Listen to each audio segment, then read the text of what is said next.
காலத்துல என்ன சொன்னாங்க, நான் வந்து 63 நாயன்மார்களுக்காக 63 சீட்டை கொடுத்தேன். ஆனா இவங்க என்ன பண்ணாங்க, பஞ்ச பாண்டவர்கள் 5 பேர் திரும்பி வந்தாங்க. 63 சீட் நாங்க கொடுத்தோம், நீங்க 5 பேர் தான் திரும்பி வந்தீங்க, கூடா நட்பு கேடா முடியும் அப்படின்ட்டு அவர் விலகிட்டார். அந்த காலத்துல நடந்தது. இப்ப இருக்கக்கூடிய திமுகவோட பெருந்தளவில் இருக்கக்கூடிய KNR ஆகட்டும், TR பாலா ஆகட்டும், ஏவா வேலு, நிறைய பேர் எடுத்தீங்கன்னா காங்கிரஸ் வந்து பெரிய பொடி முட்டை, அது சுமக்கிறது வந்து நம்மளால முடியாது அப்படின்னு நிறைய வாட்டி சொல்லியிருக்காங்க. போறாரு இன்னைக்கு அவர் பதிவு போட்டிருக்காரு. அந்த பதிவுலாம் பார்த்தீங்கன்னா காங்கிரஸ்காரெல்லாம் நாட்டுக்குன்னு சாகணும். எனக்கு பன்றிகளோடு சண்டையிடாதீர்கள், நீங்களும் பன்றியாக மாறுவீர்கள் அப்படின்னு சொல்லி ஒரு பதிவு போட்டிருக்காரு. 2011 நடந்த விஷயத்தை உச்சநீதிமன்றம் கொண்டு போகிறதுக்கே 2017ஆம் ஆண்டு தேவைப்பட்டுச்சு. தான் வந்து மிகப்பெரிய ஒரு ஆளுமையா, தமிழ்நாட்டின் நம்பிக்கை நட்சத்திரமாக, கலைஞருடைய பையனாக, தமிழ்நாட்டின் துணை முதல்வராக, இப்படி பல விஷயங்களை பெற்றிருந்த ஒருத்தவர் சொற்ப ஓட்டுல ஜெயிக்கிறாரு அப்படின்றது அவருக்கு வந்து ஆமா 2011 அவர் ஜெயிச்சிட்டாருன்னு சொல்லல, ஜெயிச்ச மாதிரி தேர்தல் கமிஷன்ல அறிவிக்கப்பட்டிருக்காரு.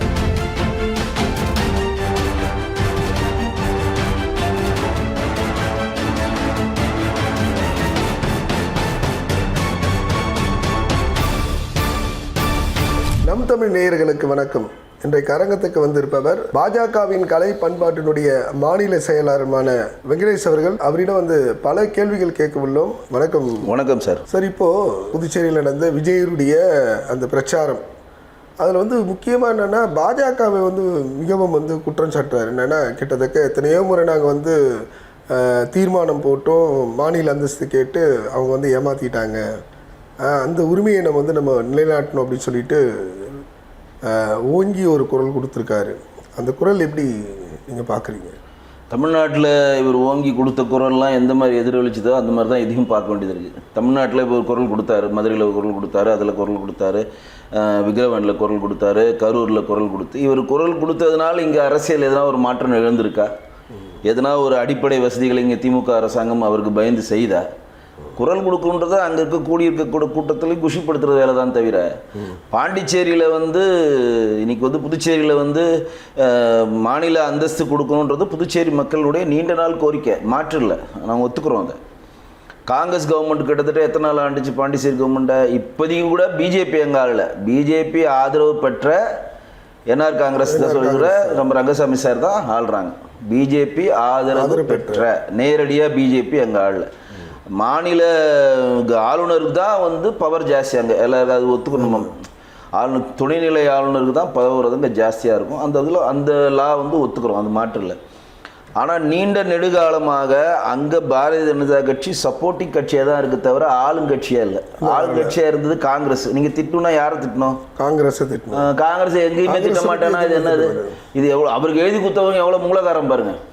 இங்கே கச்சத்தீவை மீட்கணும் அப்படின்றத சொல்கிறீங்க, இங்கே பாரதிய ஜனதா வந்து கச்சத்தீவை மீட்கணும் நீங்கள் முழங்குறீங்க. கச்சத்தீவு யார் கொடுத்தா அதை சொல்லியா? அதை கேட்பாங்களே, எல்லாருமே கேட்பாங்களே. நீட்டை வந்து நீக்கணும், நீட்டை நீக்கணும். ஏன்னா திமுகவோட முக்கால்வாசி இல்லை முழு கொள்கையுமே தாவேக்கா கொள்கை தான். திமுகவுக்கும் ஒரே கொள்கை, தாவேக்காவுக்கும் ஒரே கொள்கை தான். மத்திய அரசை எதிர்ப்பது தான் அவங்க பிரதான கொள்கையாக வச்சுருந்தாங்க. அப்போ கச்சத்தீவை மீட்க வேணும்னு சொன்னால் கொடுத்தது காங்கிரஸ்ன்றதை நீங்கள் பதிவு செய்யணும்ல. நீட்டு தேர்வை கொண்டு வந்தது குலாம் நபி ஆசாத்தும் திமுகவை சேர்ந்த காந்தி அவர்கள் தான் பாராளுமன்றத்தில் தீர்மானமாக நிறைவேற்றி நீட்டு தேர்வை கொண்டு வந்தாங்க. அதை பதிவு பண்ணிட்டு தான் நான் நீட்டு தேர்வை மீட்கணும்னு சொல்லணும். அப்போ இவர் வசதிக்கு ஏற்ற மாதிரி பேசுறது, எந்த இடத்துலையும் காங்கிரஸை பற்றி தொடரதே கிடையாது. இன்னைக்கு வந்து ஒரு பாசி வந்து திமுகவுடைய சப்போர்ட்டு, திமுகவுடைய கூட்டணியில் போகணும்னு ஆசைப்படுது. ஒரு பாசி வந்து எங்கே போகுது? தாவேக்கா போகுது. ப. சிதம்பரம் திமுக வேணும்னு போறாரு. அதே வந்து இவர் வந்து பிரவீன் சக்கரவர்த்தி எங்க போகணும்னு ஆசைப்படுறாரு? தாவேக்காக்கு போறாரு. இன்னைக்கு அவர் பதிவு போட்டிருக்காரு. அந்த பதிவுலாம் பார்த்தீங்கன்னா காங்கிரஸ்காரெல்லாம் நாடுக்குன்னு சாகணும். எனக்கு தெரிஞ்சு பன்றிகளோடுலாம் சண்டையிடாதீர்கள், பன்றிகளோடு சண்டையிடாதீர்கள், நீங்களும் பன்றியாக மாறுவீர்கள் அப்படின்னு சொல்லி ஒரு பதிவு போட்டிருக்காரு. இந்த ஜார்ஜ் பெர்னாண்டஸ் அந்த காலத்தில் சொன்னது ஒரு பதிவை இன்னைக்கு மேற்கோள் காட்டி அவர் எக்ஸலத்தில் போட்டிருக்காரு. இப்போ ஒரு பன்றின்னு சொன்னது யாரை சொல்கிறான்றதை அவர்கிட்டே விட்டுறேன். அவர் எந்த கட்சியை சொல்கிறாரு, சொந்த கட்சியை சொல்கிறாரா, ஆப்போசிட் கட்சியை சொல்கிறாரான்னு தெரில. ஆனால் பன்றிகளோடு நம்ம வந்து சண்டையிடக்கூடாது, நாமும் பன்றியாக மாறி விடுவோம் அப்படின்னு நீங்கள் போடுறீங்கன்னா அதுக்கு எவ்வளோ தைரியம் வேணும்? கண்டிப்பாக ஒருத்தர் ஒரு தைரியம் இல்லாம இன்னைக்கு வந்து ராகுல் மேலெடுத்து அனுமதி இல்லாம எப்படி போட முடியும்? இப்ப வேணுகோபாலோடைய அனுமதி இல்லாம அவர் போட முடியுமா? அவர் எப்படி வந்து விஜய் சந்திக்கலாம்? அப்ப நான் கேட்கற ஒரே கேள்வி என்னன்னா, டிஎம்கேல வந்து நாங்கள் வந்து எங்களுடைய கூட்டணி பலமாக இருக்கிறது, நாங்கள் தான் கூட்டணியில் சொல்றீங்க செல்வ பிறந்த. செல்வ பிறந்தகை அவருக்கு வேண்டிய 5 ஆளை போட்டு நான் கூட்டணி பேச்சுவார்த்தை நடக்கிறேன்னு சொல்றாரு, மத்தியில் அப்போ அனுமதி வாங்கலன்னு சொல்றாரு ராகுல் காந்திட்ட. அதனால தான் அவர் போய் அங்கே பேசுறேன்றாங்க. இது வந்து குளறுபடி, இது தனியாக வச்சிடலாம். இல்லை இவங்க ஏதாவது ஒரு இது தனி ட்ராக் எடுக்கிறாங்களா என்ன காங்கிரஸ்? காங்கிரஸோட பேரம் பேசி சரியான சீட்டு கிடைக்கலன்னா போகிறதுக்கான வாய்ப்பு இருக்கா? ஆமாம், காங்கிரஸ் இப்போ வந்து நிறைவேற்ற முடியாத கோரிக்கையெல்லாம் வந்து திமுக மேலே வைக்கிறாங்க. 5 ராஜ்யசபா கொடுன்றாங்களே, எவனா நிறைவேற்றணும். சின்ன ஒரு ராஜ்யசபா சீட்டுக்கு 33 எம்எல்ஏக்கள். அங்கே வந்து ராஜ்யசபா பலம் 24 முடிஞ்சிருச்சு. நீ காங்கிரஸ் வந்து 6 மாநிலங்கள் படிப்படியாக குறைஞ்சி இன்னைக்கு மத்திய பிரதேச இமாச்சல் பிரதேச ஆள்றாங்க, கர்நாடகா ஆள்றாங்க, ஜார்க்கண்டோட கூட்டணியில் இருக்கிறாங்க. இப்போ ஜார்க்கண்ட் கூட அவர் வந்து பிஜேபி வரதா ஒரு பேச்சு போயிட்டு இருக்கு, அவர் வந்து பேசிட்டு இருக்கதா சொல்றாங்க. தெலுங்கானா ஆடுறாங்க. 3 மாநிலம் தான் இந்தியாவில் ஆள்ற காங்கிரஸ் ஆள்ற மாநிலத்தினால ராஜ்யசபாவுடைய சீட் எண்ணிக்கை 24 தான். அவங்க அந்த பலத்தை அதிகரிக்கணுன்றதுக்காக எங்கெங்க கூட்டணியோ ஜெயிக்கிறோமோ தோக்குறோமோ ராஜ்யசபா ஹாட் கேட்க கொடுனா 5 ராஜ்யசபா கொடுக்கறதுக்கு திமுக பைத்தியமா? 33 எம்எல்ஏக்கள் கொடுக்கணும், 5 ராஜ்யசபா கிட்டத்தட்ட 110 எம்எல்ஏக்களுடைய வாழ்வாதாரத்தை அழிச்சவங்களுக்கு கொடுப்பாங்களா? அப்ப நிறைவேற்ற முடியாத ஒரு இதை வந்து டிமாண்டை வைக்கிறாங்களான்ற ஒரு கேள்வி எழுதா இல்லையா? இப்ப போன வாட்டி 25 சீட்டு கொடுத்தாங்க, இந்த வாட்டி ஒரு 35 சீட்டு கொடுக்குன்றப்ப கன்சிடர் பண்ணுவாங்க. கலைஞர் காலத்துல என்ன சொன்னாங்க, நான் வந்து 63 நாயன்மார்களுக்காக 63 சீட்டை கொடுத்தேன். ஆனா இவங்க என்ன பண்ணாங்க, பஞ்ச பாண்டவர்கள் 5 பேர் திரும்பி வந்தாங்கன்னாரு. 63 சீட் நான் கொடுத்தோம், நீங்க 5 பேர் தான் திரும்பி வந்தீங்க. இனிமேல் உன்னோட ஒட்டும் இல்லை உறவும் இல்லை, கூடா நட்பு கேடா நட்பு கூடா நட்பு கேடா முடியும் அப்படின்ட்டு அவர் விலகிட்டார். அந்த காலத்தில் நடந்தது. இப்போ இருக்கக்கூடிய திமுகவோட பெருந்தளவில் இருக்கக்கூடிய KNR ஆகட்டும், TR பாலா ஆகட்டும், ஏவா வேலு, நிறைய பேர் எடுத்திங்கன்னா காங்கிரஸ் வந்து பெரிய பொதி மூட்டை, அது சுமக்கிறது வந்து நம்மளால முடியாது அப்படின்னு நிறைய வாட்டி சொல்லியிருக்காங்க. திருநாகரசுக்கு அவங்களுக்கு கூட ஒரு கான்ட்ரவர்சிலாம் வந்து இது தனி கதை. அப்போ திரு விஜய் அவர்கள் எங்கு போனாலும் ஒரு பொருளை தொலைத்து விட்டா எங்கு தொலைஞ்சதுன்னு சொல்றோம்ல பொதுவெளியில. பொருள் தொலைஞ்சிருச்சு யார் திருநாங்க சொல்லணும்ல, அதை சொல்லணுமா இல்லையா? பொருள் தொலைஞ்சிருச்சு, பொட்டாமதியா பொருள் தொலைஞ்சிச்சுன்னா அப்ப பிஜேபியை விட பிஜேபி நேரடியாக இன்னும் வந்து அங்க ஆளல. இன்றைக்கு வந்து என்ஆர் காங்கிரஸ் கூட்டணியில் நம்ம ஆட்சி அமைச்சிருக்கோம்.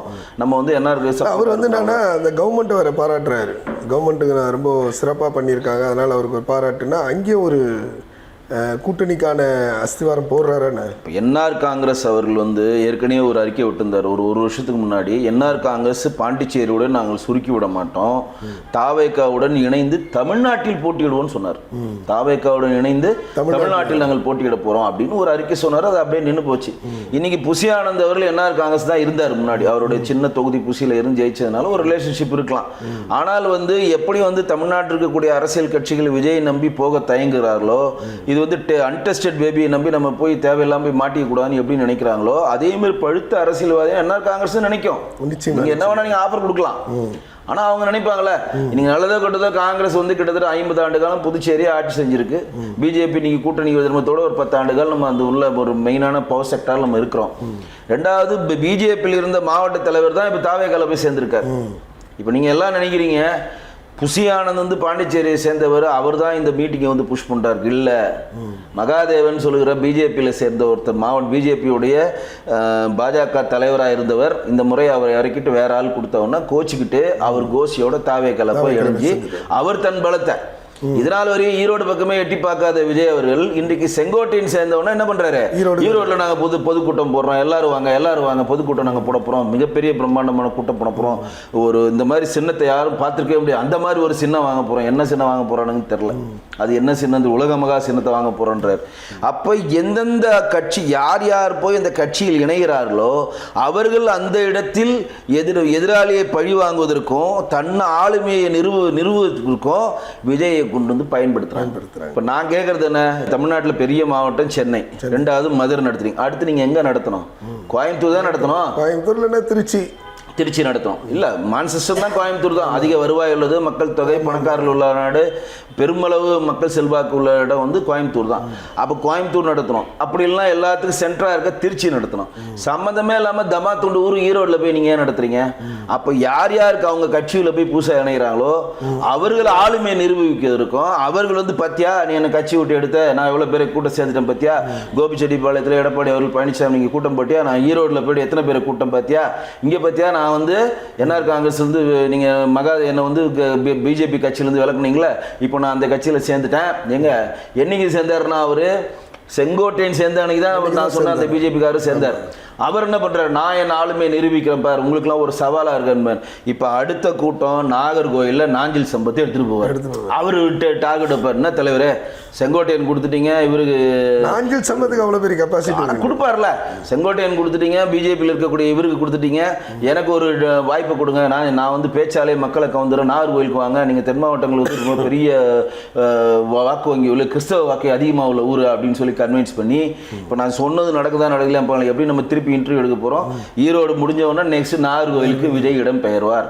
அப்ப நீங்க கூட உங்க சொந்த ஊரா இருந்து நீங்களும் விஜய்கிட்ட போய் சேர்ந்துட்டீங்கன்னா, நீங்களும் உங்களுக்கு ஒரு ஆளுமையான ஆளு தான் தலைவரே, செலவெல்லாம் எந்த நீங்க வந்து ஒரு டாட்டா மட்டும் காட்டுங்க தலைவர்னா, செலவெல்லாம் வந்துன்னா நான் ரெடி.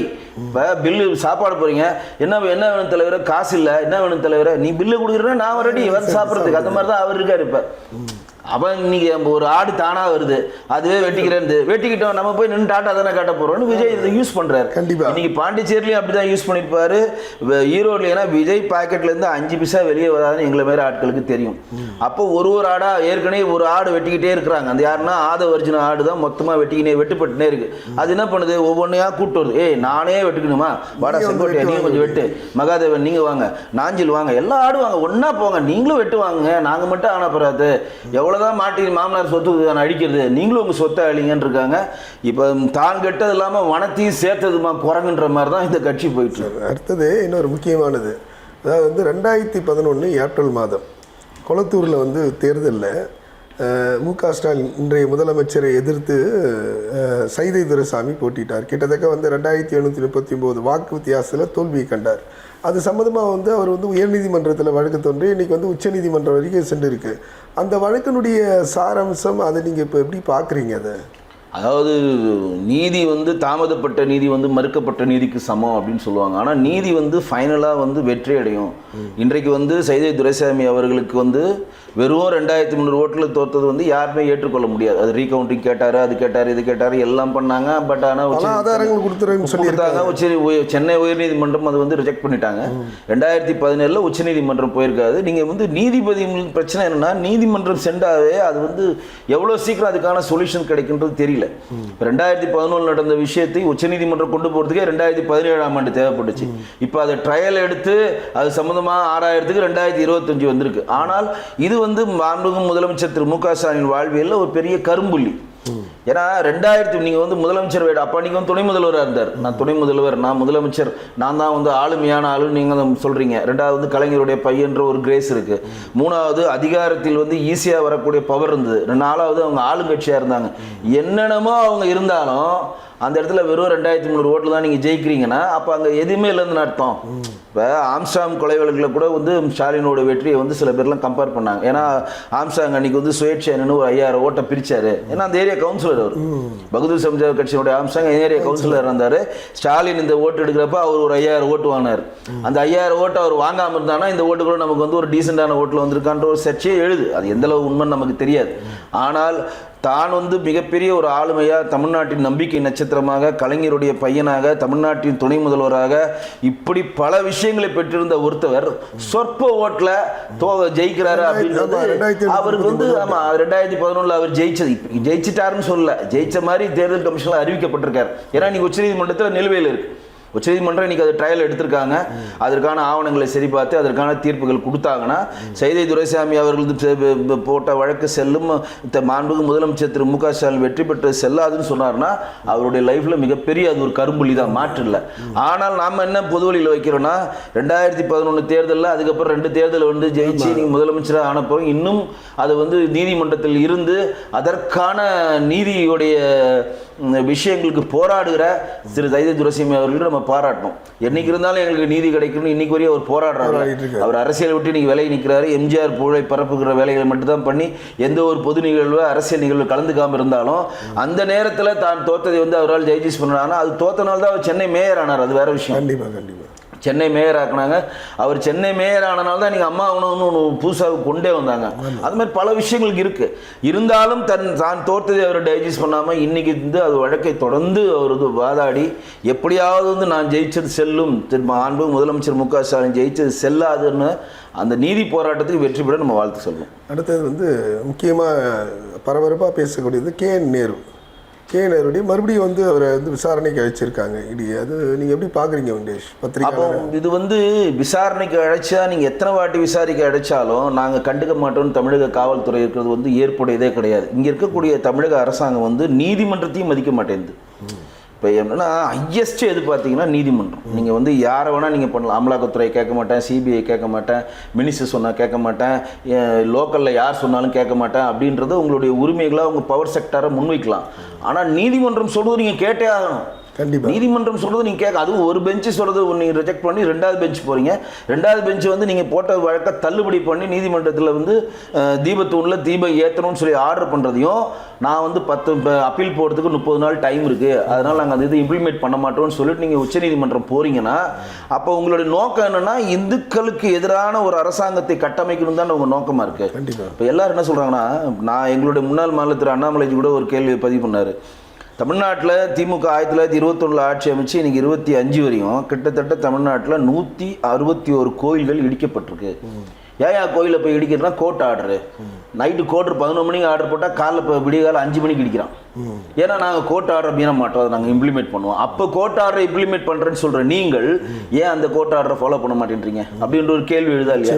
அப்போ வந்து அப்பீல் போகிறதுக்கு வந்து 30 நாள் டைம் இருக்குது, அதனால் நாங்கள் வந்து அப்பீல் போயிட்டோன்னு சொல்லிங்கன்னா அதற்கு வந்து அஇஅதிமுகவுடைய ஐடி விங் தலைவர் இருக்கக்கூடிய சத்தியன் அருமையான ஒரு விஷயத்தை முன் வச்சிருக்காரு.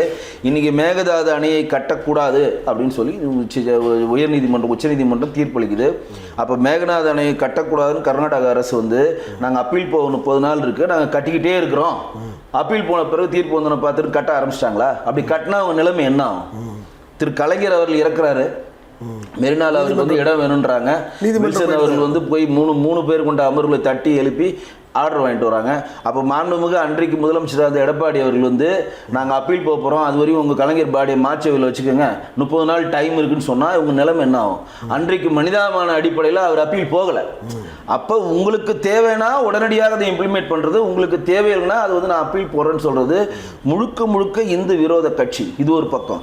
அப்போ இடி ஏற்கனவே நகராட்சி குடிநீர் வழங்கலில் உதவி பொறியாளர்களும் துப்புரவு பணியாளர்களுக்கும் போட்ட போஸ்டிங்கில் அண்ணா யூனிவர்சிட்டி மூலம் தான் நாங்கள் தேர்வுன்னு சொல்லிட்டு 888 கோடி ஊழல் நடந்திருக்கிறது, அதற்கான முகாந்தாரம் இருக்குன்னு சொல்லிட்டு கிட்டத்தட்ட 100கணக்கான பக்கங்களுக்கான ஃபைலை அமலாக்கத்துறை கொடுக்குது தமிழக அரசு. தமிழக அரசு என்ன பண்ணுது? அதை பற்றி கண்டுக்கவே இல்லை. ஏன்னா இங்கே இருக்கக்கூடிய டைரக்டர் ஜெனரல் ஆஃப் போலீஸ்னு சொல்கிற டிஜிபி வெங்கட்ராமன் அவர்கள் வந்து அதை ஏற்றுக்கிட்டு எஃப்ஐஆர் போட்டால் மட்டும்தான் இடி போய் விசாரிக்க முடியும். இது ரூல். அது என்ன பெரிய பிரச்சனை? கிணற வெட்ட பூதங்கள் கதையா கேஎன் நேருக்காக போகல. அவங்க கேஎன் நேருடைய தம்பி ரவிச்சந்திரன் ஒரு வங்கியில் வந்து 30 கோடி ரூபா கடன் வாங்குறாரு. அந்த வங்கிக்கு வந்து அந்த 30 கோடி ரூபா பணத்தில் வந்து அந்த வங்கியில் என்ன சொல்லி கடன் வாங்கினாரோ அதை இன்வெஸ்ட் பண்ணாமல் பல தரத்தில் இன்வெஸ்ட் பண்ணாங்கன்றப்ப வங்கி கம்ப்ளைண்ட் பண்ணிட்டு இடி உள்ளே போகுது. அப்போ ரைட் பண்ணுறப்ப பார்த்தீங்கன்னா பல ஹவாலாக்கள் கொண்ட லிங்க் வருது.